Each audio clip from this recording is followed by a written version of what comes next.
On our panel this afternoon, we have 4 panelists, all of them well known to our listeners, although one has never appeared on the quiz until today. He is Richard Bonynge, a Metropolitan Opera conductor who made his debut this season at the Met conducting Lucia de Lammermoor. Mr. Bonynge has done us a special favor by coming over from Boston, where he is rehearsing for 3 performances of Don Giovanni, which he'll conduct with the Boston Opera Company with his wife, Miss Sutherland, on the 6th, 8th, and 15th of February. Then we have Max de Schauensee, the music critic of the Philadelphia Evening Bulletin, Walter Ducloux, conductor of the Symphony Orchestra and head of the opera department at the University of Southern California, and Terry McEwen, manager of the classical division of London Records. Welcome to the quiz, gentlemen. And here's our first question, which comes to us from Michael R. Franklin of Oakland, California. Mr. Franklin asks you, does the word dramatic, as it appears in dramatic soprano or dramatic tenor, refer to heaviness of voice, or does it refer to the music sung by these voices? And Mr. Franklin adds, the great dramatic soprano and tenor voices that I know often sound actually no heavier than many lyric singers, who on the other hand seem to be confined to lighter lyric roles. So is this word dramatic a technical term, or is it just a vague usage? Mr. de Schauensee. Well, I think you could take it both ways. I think, for instance, a great example of it, what is supposed to have been a great dramatic soprano, Lily Lehmann. Apparently, from what I've heard, I talked to Walter Damrosch and various people who'd heard her, the voice was not a tremendous voice at all. It was a rather light voice. And in fact, she had sung the Queen of the Night and things like that in the beginning. But she had tremendous intensity of inflection and a dramatic impact.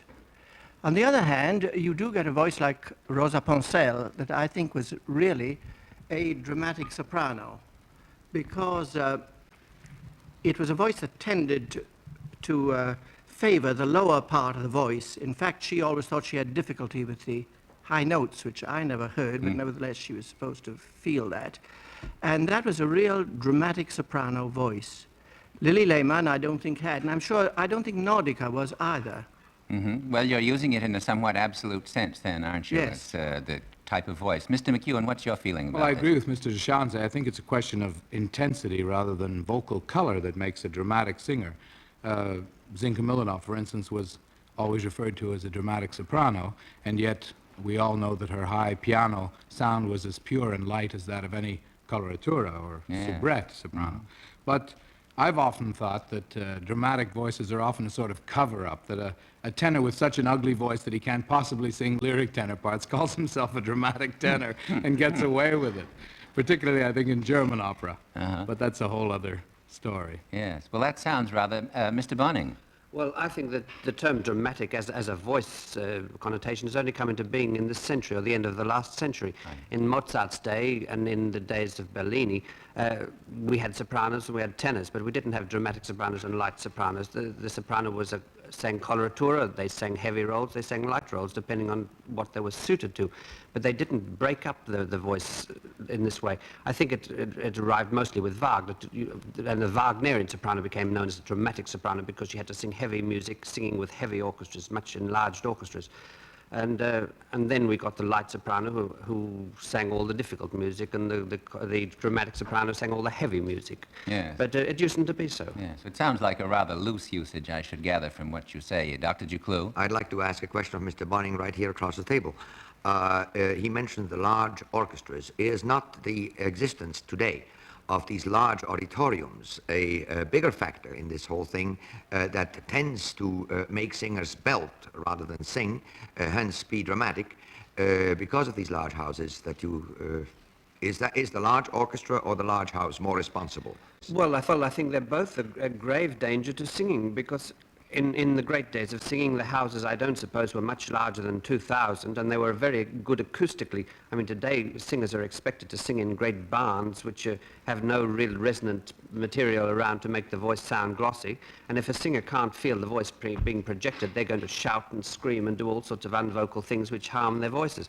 As regards singing with large orchestras, it's not so much the size of the orchestra as the amount of sound that comes from that orchestra. I think if a singer hears an enormous deafening sound coming from the pit, then they're going to force because they believe they're not being heard.